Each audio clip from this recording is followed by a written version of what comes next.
Bienvenidos y bienvenidas a una nueva edición de Vidas. Soy Ibai Arbideaza, os saludo desde Palio Faliro, Grecia, y os invito a que nos acompañéis la próxima media hora.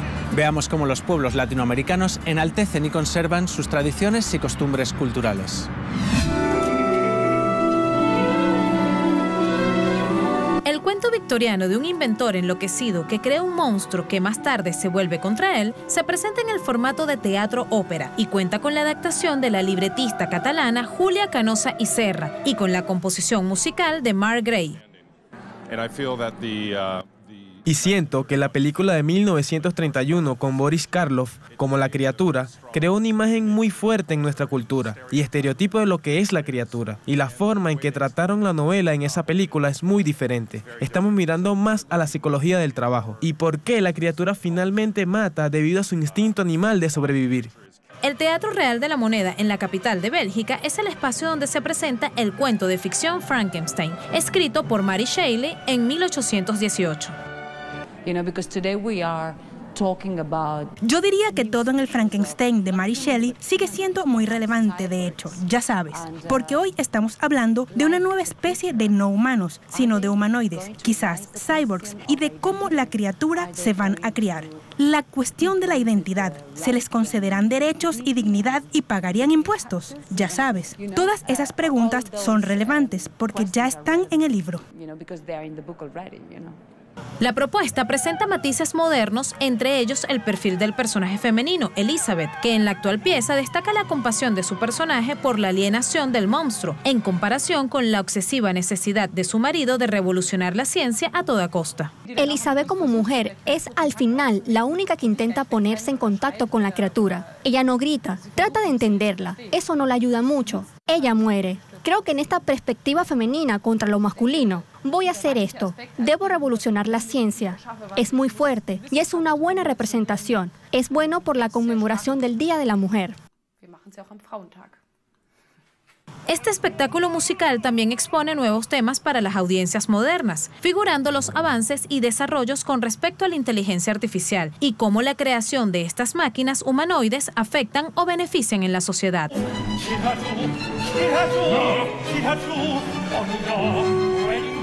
Más de 200 obras entre fotografías, fascículos, libros y revistas de los exiliados españoles en la ciudad francesa de Toulouse que les recordaban, les evocaban los deseos y los anhelos políticos de una España, de una patria que acababan de perder. Muchas de esas obras fueron impresas en Francia y han sido donadas por los familiares. Con ellas se quiere subrayar la lucha política que los exiliados reflejaban en papel y se resistían a abandonar, pese a estar más allá de las fronteras de su patria.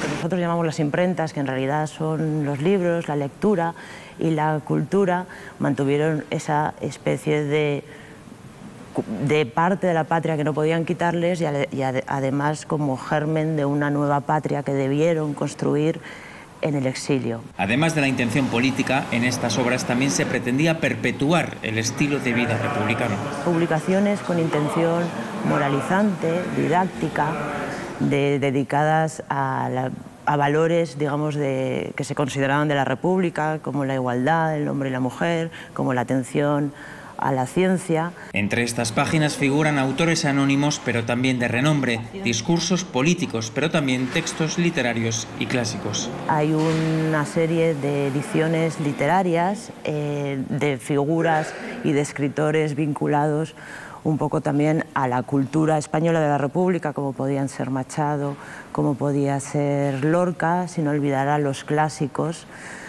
imprescindibles para la reconstrucción de toda patria, como pueden ser Quevedo o Cervantes.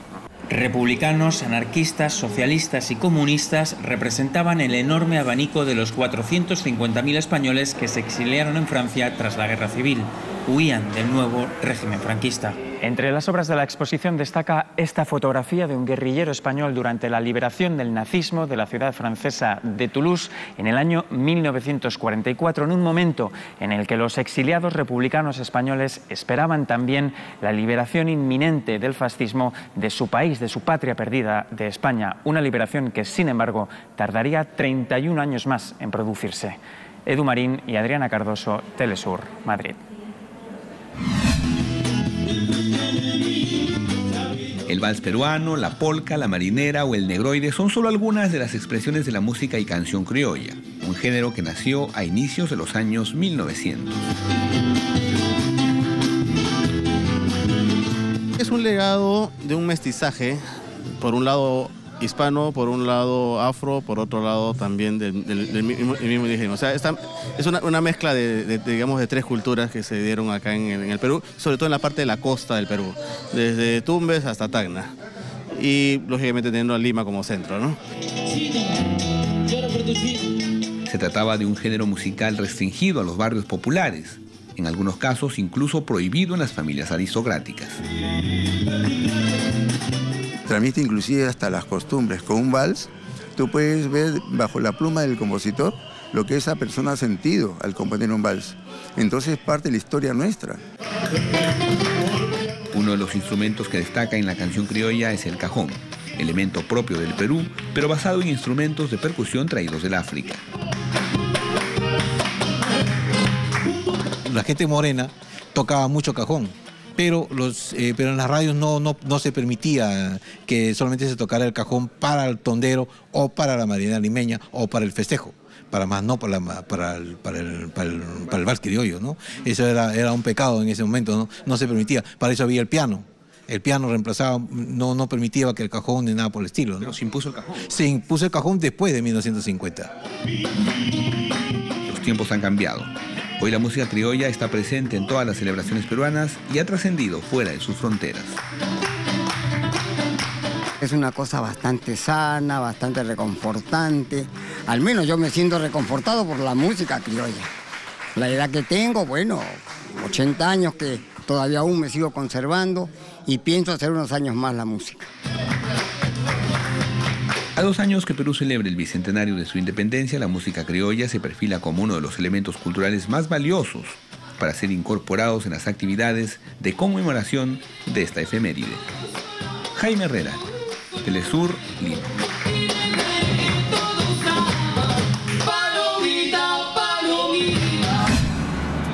Momento de hacer nuestra segunda pausa, pero antes os animamos a que nos escribáis a nuestro correo electrónico vidas@telesurtv.net para informarnos de los eventos culturales que haya en vuestra zona o también para decirnos cuáles son los temas de índole cultural que queréis que tratemos en próximas ediciones. Ya regresamos. El maestro Leo Brouwer es uno de los imprescindibles de Latinoamérica cuando hablamos de música. Este mes de marzo ha cumplido 80 años y, según los entendidos, ha marcado hitos tanto en la composición como en la interpretación de obras para guitarra y en su labor como dirección de orquesta. Es por ello considerado uno de los patriarcas de la música cubana.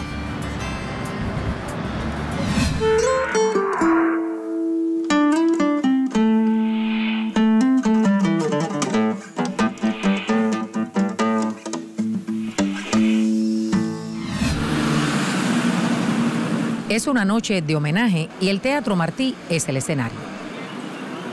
Es para mí el compositor vivo más importante de la guitarra clásica hoy día en el mundo. Uno de los padres de la música cubana. Los artistas confiesan que interpretar sus obras suele ser a veces muy complicado, pero también divertido.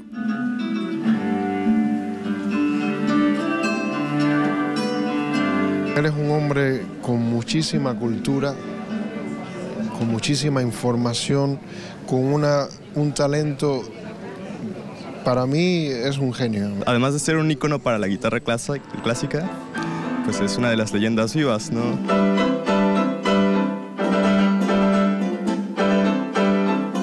La música de la noche es toda suya.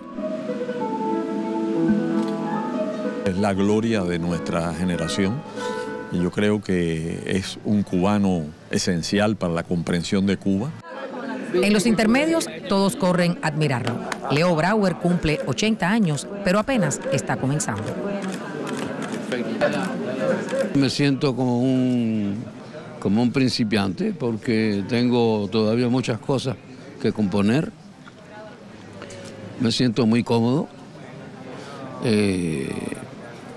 y creo que puedo vencer muchas de las cosas de la vida cotidiana que son muchas veces angustian al ser humano y me acostumbré a torear esa problemática. Quiere decir que la edad, mientras no me ataque el cerebro y las pocas neuronas que me quedan, no me puedo quejar. Por su infinita creatividad musical y su esencial contribución a la música contemporánea, la noche resulta ideal para que se le otorgue la insignia de comandante de la Orden de las Artes y de las Letras del Gobierno de Francia. Entonces, habla de su gran fascinación.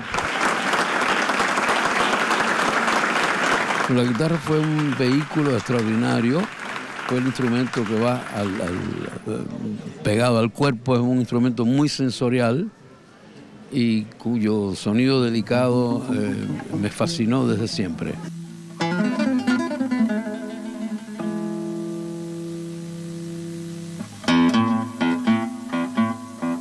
Hombre de conocimientos enciclopédicos, catalogado por la crítica como uno de los 5 guitarristas vivos más importantes del mundo, acumula como compositor un catálogo que abarca más de 300 obras de todos los géneros y formas musicales.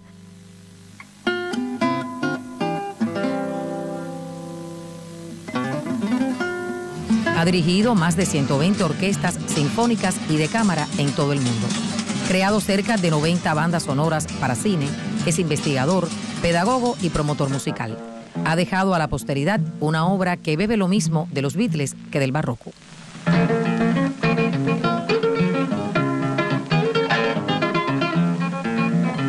Me gustan las cosas extrañas desde niño.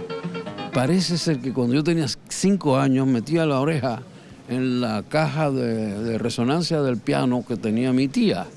Y lo que oía ahí, que era mucho más agresivo que la consagración de la primavera de Stravinsky, me fascinaba. Y yo me hacía mis películas con ese ruido fabuloso que había en la caja del piano. Y eso fue lo que me hizo después amar a los contemporáneos más que a los clásicos. Muchos son los que sienten el orgullo de ser sus contemporáneos.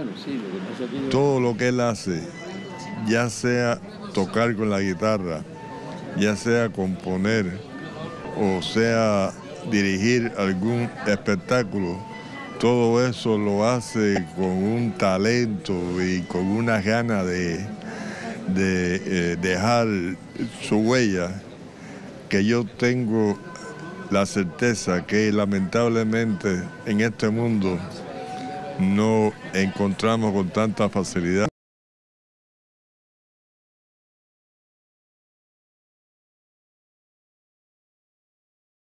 Leo Brouwer.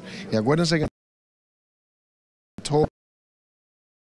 como Brahms, aquí en Cuba tenemos al maestro Brouwer. O sea que en la música clásica, y no solamente de Cuba, sino del mundo, el maestro es una institución. Siento por él una admiración sin límite. Honrado a sus maestros. Por una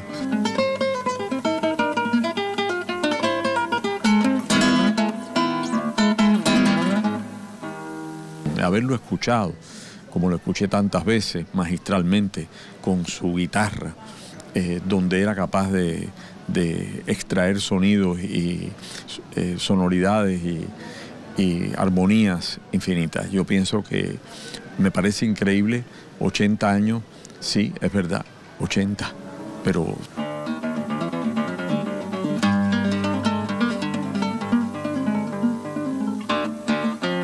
La crítica especializada dice que es un impredecible compositor versado en el respeto a la tradición más ortodoxa que a la vez niega desde innovadores patrones formales. Después de conocer su obra, muchos coinciden en que Leo Brouwer no es un hombre del pasado ni del presente. Definitivamente es un hombre del futuro. Fabiola López, Telesur, La Habana.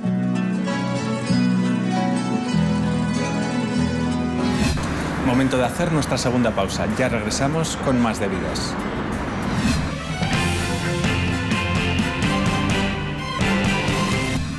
En España, el famoso caso de La Manada, en el que 5 hombres abusaron sexualmente de una joven durante la festividad de San Fermines de 2016, ha sido llevada al teatro en la obra La Jauría, que hace un llamamiento a la sororidad y hace una reflexión acerca de la opresión del género femenino. 7 de julio de 2000. La obra Jauría lleva a escena las transcripciones sobre el juicio de La Manada. El chico con el que yo había estado todo el rato andando, pues como que me comenzó a coger del hombro y de la cadera. Y yo me empecé a sentir un poco incómoda, la verdad. Una ficción documental que no añade una sola palabra a lo dicho por la víctima y los denunciados. Al escucharlas en forma de obra teatral, espantan, por un lado, porque hay la sonoridad de algunas de las respuestas de ellos son realmente tremebundas. Horrorizan en el caso de la defensa, es decir, cómo puede alguien en el caso de la defensa someter a una víctima de una violación a ese tipo de preguntas. La pieza reflexiona sobre un juicio que marca un antes y un después sobre los conceptos de masculinidad y machismo en España. Ni yo le di 2 besos a ninguno. Le dijimos que tampoco nunca habíamos estado con una chavala de Madrid, madrileña. Estuvimos hablando de fútbol. El proceso ha sido realmente revelador sobre el propio juicio, pero también sobre nosotros mismos, ¿no? Al final te pone casi como delante de un espejo y te cuestiona, ¿no? Cuánto de machismo, cuánto de intransigencia, cuánto de ese machismo heredado en el que hemos sido educados, aunque creamos que somos hombres progresistas y feministas, tenemos simplemente por el hecho de haber nacido en un país como España. En el juicio, la víctima es obligada a dar más detalles sobre su intimidad personal que los propios denunciados. ¿Cómo iba vestida? ¿Por qué estaba sola? ¿Iba borracha?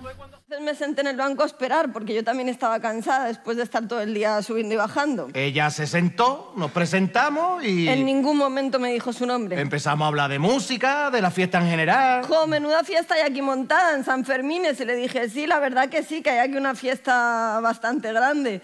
Y me dijo, ¿qué has venido tú sola? Y le dije, no, yo he venido con un amigo, pero ya se ha ido al coche a dormir. Y me dijo, pues yo también he venido con unos amigos y tenemos que irnos a dormir nosotros también al coche. Quizás 5 minutos, 6, más o menos. Me preguntó que de dónde era, le dije que era de Madrid. Yo le pregunté a él que de dónde era y me dijo que era de Sevilla. Ah, ya, de Sevilla. ¿Del Sevilla o del Betis? No pongo en pie el tiempo que pasó.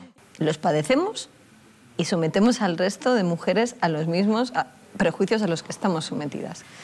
Esto es terrible.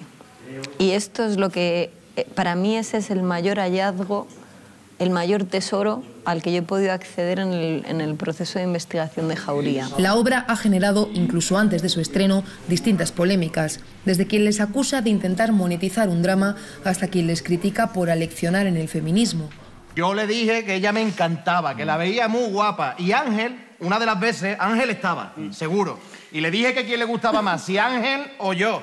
No sé si había un tercero, o estábamos los 2, o estábamos 4, de eso no me acuerdo. Pero sí que me acuerdo de esa parte de la conversación. Y bueno, y poco a poco, pues se fue calentando un poco la conversación. Sí. Que es algo que hay que contar y precisamente si es algo que está en la calle en tela de juicio, pues precisamente por eso más hay que contarlo y hacer que el público se plantee y se vuelva a mirar, como he dicho antes, en ese espejo para ver en qué está errando sobre sus comportamientos más humanos, ¿no?, en la sociedad. Jauría se va a representar también para colegios e institutos, para erradicar las conductas machistas desde los más pequeños y para formar no solo espectadores, sino ciudadanos.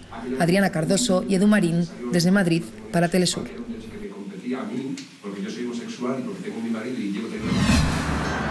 Y así llegamos al final de la edición de Vidas de esta semana. Soy Ibai Videaza, detrás de la cámara ha estado Ángel Ballesteros y ha sido un placer acompañaros desde Pallofáliro, en Grecia.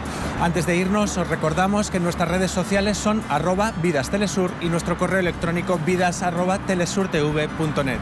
Os dejamos con la canción Venezuela Volpau, que interpretan diferentes artistas iberoamericanos a favor de la paz en Venezuela.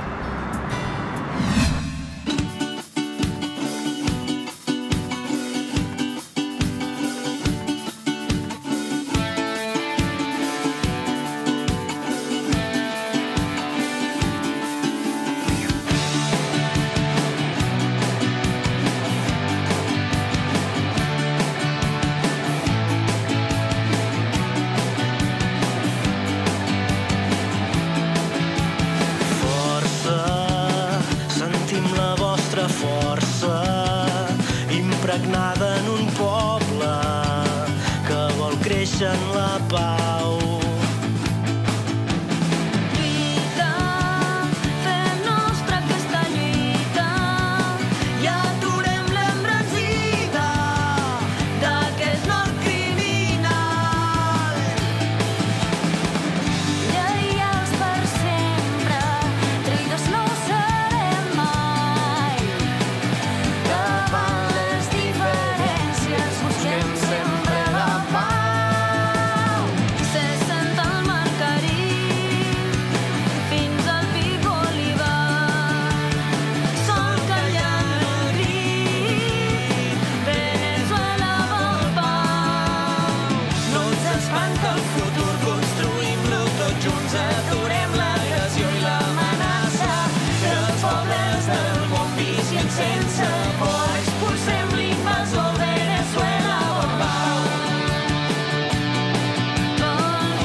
Fem nostra aquesta lluita i aturem l'embrancida entre totes d'aquest nord criminal i assassí que condena misèries als pobles, vida, que triomfi la vida, expulsem l'invasor i la mentida, que per sempre serem Guaica i Puro, que per sempre camina Bolívar. Volem un món millor, ple de llum i color, lluny de tant d'odi, tanta avarícia. I sortim al carrer, som el poble que vol llibertat i també independència.